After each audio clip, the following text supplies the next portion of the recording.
Je suis avec Vincent Delarue, donc merci beaucoup d'avoir accepté de faire cette interview. Vous avez publié Le cas Victor Summer, qui est un livre que je n'ai pas encore lu, mais de toute façon je vais le lire. Est-ce que vous pouvez d'abord me parler de votre premier roman, qui s'appelle donc Le cas Victor Summer, et est-ce que ça a été un parcours difficile? Comment est venue l'idée? Comment ça s'est construit? Alors, Le cas Victor Summer, dans un premier temps, il a été refusé par beaucoup d'éditeurs. Je l'avais envoyé à une cinquantaine de maisons d'édition, par voie postale ou par mail, voilà, comme ça se fait aujourd'hui. Et donc, c'est par dépit que je l'ai auto-édité via une plateforme qui s'appelle Librinova. Et en fait, chaque année, Librinova organise leur prix des étoiles. Donc le prix des étoiles qui consiste à élire le roman le plus prometteur de l'année. On était 1666 manuscrits en 2020 et j'ai eu le premier prix, ce qui m'a donc ouvert les portes des éditions de l'Archipel. Et donc voilà, on a signé un contrat et j'ai été publié l'an dernier, le 25 mai 2022. Donc Le cas Victor Summer, qui est mon premier roman publié. Et à propos du milieu de l'auto-édition, on sait que même publier un roman de manière générale, c'est quand même quelque chose qui est assez difficile. C'est un parcours qui est difficile, qui est long, il faut avoir du courage, de la patience. C'est un processus qui a duré combien de temps, en tout cas pour le publier jusqu'aux éditions de l'Archipel? Alors, effectivement, c'est plus ou moins laborieux et fastidieux de se faire publier et dans un premier temps de se faire remarquer. Donc la plupart des jeunes auteurs passent par la case envoi postal ou envoi de manuscrit, quelle que soit la voie. Et j'ai écrit Le cas Victor Summer à l'été 2019. Bon, je dis à l'été, mais ça a mis à peu près 6 mois. J'ai commencé à l'envoyer aux maisons d'édition début 2020 et puis au bout de 6 mois, après avoir essuyé des refus ou des non-réponses, je l'ai auto-édité, donc été 2020, un an après l'avoir commencé. J'ai gagné le prix des étoiles en février 2021. J'ai signé dans l'année mon contrat avec l'Archipel et il a été publié en 2022, donc voilà, ça a fait 3 ans entre le début de la rédaction et la sortie du roman. Une fois que ça se fait, là, ça s'accélère. Une fois qu'on signe le contrat, il y a tout un processus, un travail éditorial, la conception de la couverture en collaboration évidemment avec l'éditeur, avec un graphiste. Il y a toute une équipe, ça change beaucoup par rapport à l'auto-édition où on est livré à soi-même. Quand on passe en maison d'édition, là, on a une équipe, tout est pris en charge par l'éditeur et c'est une grande liberté aussi qu'on acquiert, puisqu'on n'a plus à se soucier de tout l'aspect promotionnel, ou du moins on s'en soucie beaucoup moins. On a toute la logistique, on a une équipe derrière nous et ça change la donne. Donc aujourd'hui je suis très soulagé à ce niveau-là. Pour autant je regrette pas du tout le parcours que j'ai fait, parce que ça m'a sensibilisé à l'importance de travailler en équipe. Aujourd'hui, je mesure ma chance, clairement. Une question sur votre formation littéraire, parce que vous avez eu une formation littéraire. Est-ce que ça joue beaucoup d'avoir baigné dans ce milieu de la littérature classique? En tout cas, j'ai vu sur plusieurs interviews qu'on comparait ça aussi à Madame Bovary. Il y avait plein de références comme ça qui revenaient autour de votre premier roman. Est-ce qu'il y a des références que vous avez utilisées, par exemple, dans ce premier roman, ou est-ce qu'on peut sentir cette influence-là? Donc j'ai passé le bac en 2015. À l'époque, je n'étais absolument pas sensibilisé à la littérature, ou plutôt... Si, j'y étais sensibilisé, mais ça ne m'intéressait pas. Donc j'ai passé ce bac littéraire sans aucun intérêt pour la littérature. C'était plutôt un intérêt en germe. Il était à l'état de dormance, en attente d'éclore.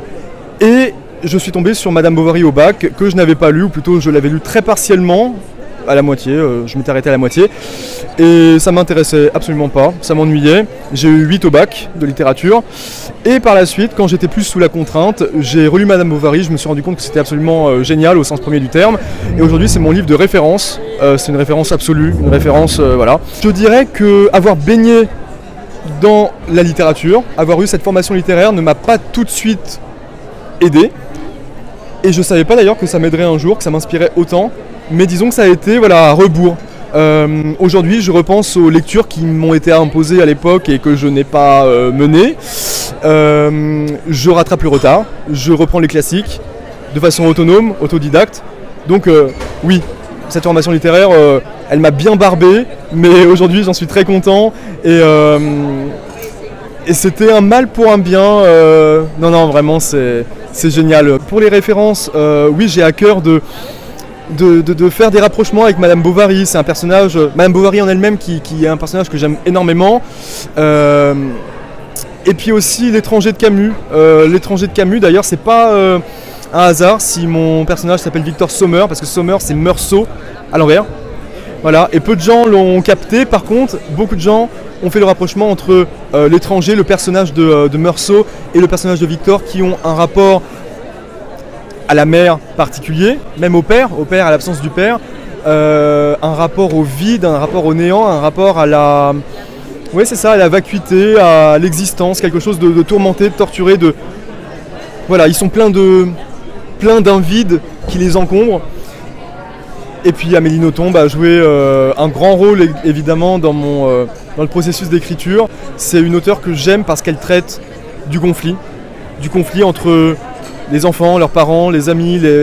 Elle parle de la famille, des secrets, de la subjectivité, de l'individualité, mais encore une fois surtout du conflit. Et c'est ça que j'aime, c'est décrire les conflits, décrire le moment où ça fait des étincelles entre les individus.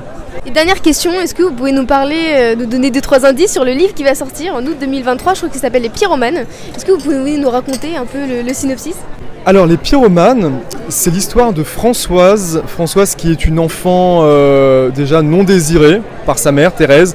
Alors c'est une mère Thérèse qui est très castratrice, qui a beaucoup d'amants, qui existe en fait à travers ses amants, à travers ses conquêtes.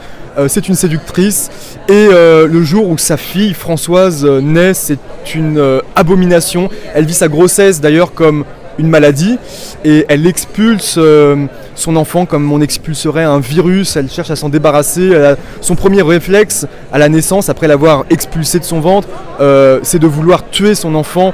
Donc vraiment encore une histoire de maternité malheureuse, quelque chose de très conflictuel, sauf que cette fois-ci c'est pas la mère et le fils, c'est la mère et la fille. Et il y aura donc cette rivalité parce que fatalement cette fille Françoise va grandir dans la détestation, dans la haine de cette mère qui la maltraite.